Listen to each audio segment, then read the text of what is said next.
আজকে department of homeland security DHS international student এবং exchange visitor অর্থাৎ F1 ভিসা হোল্ডার এবং J1 ভিসা হোল্ডারদের জন্য নতুন কিছু রুল ঘোষণা করেছে এবং এটাকে ফাইনাল রুল বলা হচ্ছে।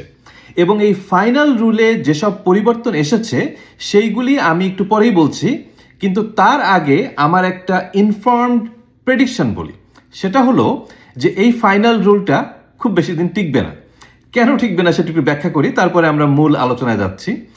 এই ফাইনাল রুলটি বেশি দিন টিকবে না কারণ হলো এই ফাইনাল রুলে যে পরিবর্তনগুলি আনা হয়েছে সেটা সবচেয়ে যেটা ফান্ডামেন্টাল পরিবর্তন সেটা হলো আগে ইন্টারন্যাশনাল স্টুডেন্টদের অধিকাংশ পরিবর্তন এবং অ্যাক্টিভিটি মনিটর করত স্কুলের একজন অফিসার, যার ডেজিগনেশন ছিল DSO, ডেজিগনেটেড স্কুল অফিসিয়াল, তারা। কিন্তু এই নতুন ফাইনাল রুলে ডিএসওদের অধিকাংশ ক্ষমতা USCIS এর কাছে ফেরত নিয়ে যাওয়া হচ্ছে। এখন প্রবলেম হলো এই মুহূর্তে আমেরিকায় 1.2 মিলিয়ন ইন্টারন্যাশনাল স্টুডেন্ট স্টাডি করছে, এর বাইরে J1-এও তো আরো অনেকে আছে। এখন এই বিশাল অংশের মানুষের ভিসা সংক্রান্ত অধিকাংশ পরিবর্তন যদি USCIS এর কাছে চলে যায় তাহলে এত বিশাল সংখ্যক অ্যাপ্লিকেশন হ্যান্ডেল করা আমার মতে USCIS এর পক্ষে সফল হবে না। ফলে যেটা হবে, এই রুলটি ইমপ্লিমেন্ট হবে, কিছুদিন কার্যক্রম শুরু হওয়ার পরে USCIS অনুধাবন করবে যে তারা একটি ভুল করেছে এবং আবার এই ক্ষমতাগুলি ডিএসওদের কাছে ব্যাক করা হবে। একেবারে 100% এখন যেমন আছে ওরকমই ব্যাক করা হতে পারে, অথবা একটু মডিফাইড ভার্সন ব্যাক করা হতে পারে। এটা আমার প্রেডিকশন, কারণ এত বিশাল অঙ্কের অ্যাপ্লিকেশন, বিশেষ করে extension of stay EOS application handle করা USCIS এর পক্ষে অলমোস্ট ইম্পসিবল হয়ে দাঁড়াবে, আনলেস তারা অনেক জনবল হায়ার করছে এবং অনেক টাকা খরচ করছে, সেটা অন্য আলোচনা। আমার ধারণা এদিকে আমেরিকান সরকার যাবে না। কাজেই আমার প্রেডিকশন হলো এই ফাইনাল রুলটি খুব বেশি দিন থাকবে না। কতদিন থাকবে সেটা দেখার বিষয় আমরা দেখব।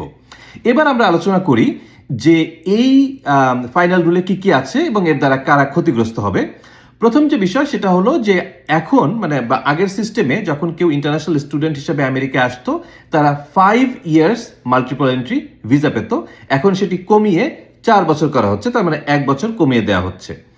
এবং আগে সেখানে অনেক সময় লেখা থাকতো DS, ডিউরেশন অফ স্টে, এখন DS লেখা থাকবে না, এখন সরাসরি 4 বছরটাই মেনশন করা হবে।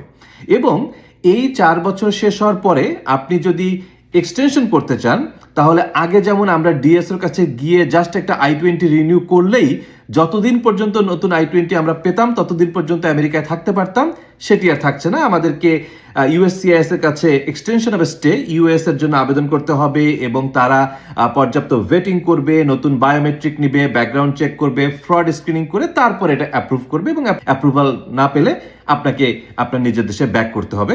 কাজে এই এক্সটেনশন অফ স্টে US এইটা একটা নতুন অ্যাডিশন।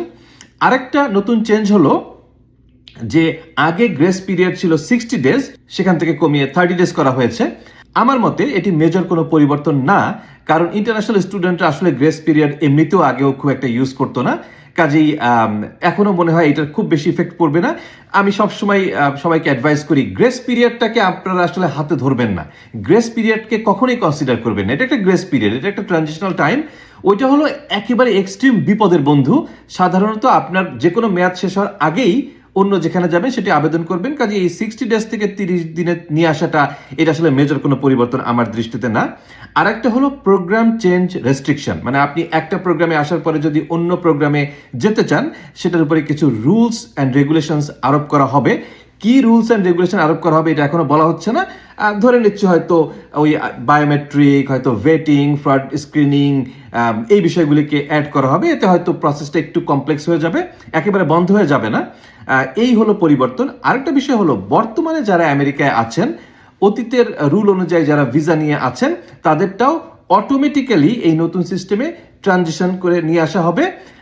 এই রুল যেদিন পাবলিশ করা হবে সেদিন থেকে 4 ইয়ার্সের জন্য আপনার ভিসা এফেক্টিভ হবে। যদিও আপনার আগের আইন অনুযায়ী 5 বছর ভিসা ছিল, ডিউরেশন অফ স্ট্যাটাস ছিল, কিন্তু এই রুল যেদিন পাবলিশ করা হবে তারপর থেকে আপনাদের পুরনো হিসাবে পাওয়া ভিসাগুলিও এই নতুন আইনে চলে আসে। এখন প্রশ্ন হলো এতে কারা ক্ষতিগ্রস্ত হবে। ক্ষতিগ্রস্ত আসলে তারাই হবে যারা স্টুডেন্ট ভিসায় এসে ঠিকমতো পড়াশোনা করে না, তারা খুব হরহামেশা একটা ইউনিভার্সিটি থেকে আরেকটা ইউনিভার্সিটিতে ট্রান্সফার নিয়ে চলে যায়, অনেক ভালো ইউনিভার্সিটি থেকে কম ভালো ইউনিভার্সিটিতে চলে যায়, অনেকে আছে মাস্টার্স পিএইচডিতে এসে পরে আবার অন্য ইএসএল প্রোগ্রামে চলে যায়, তারা ক্ষতিগ্রস্ত হবে। কিন্তু যারা জেনুইন রিয়েল স্টুডেন্ট তাদের কোনো ক্ষতি হবে না।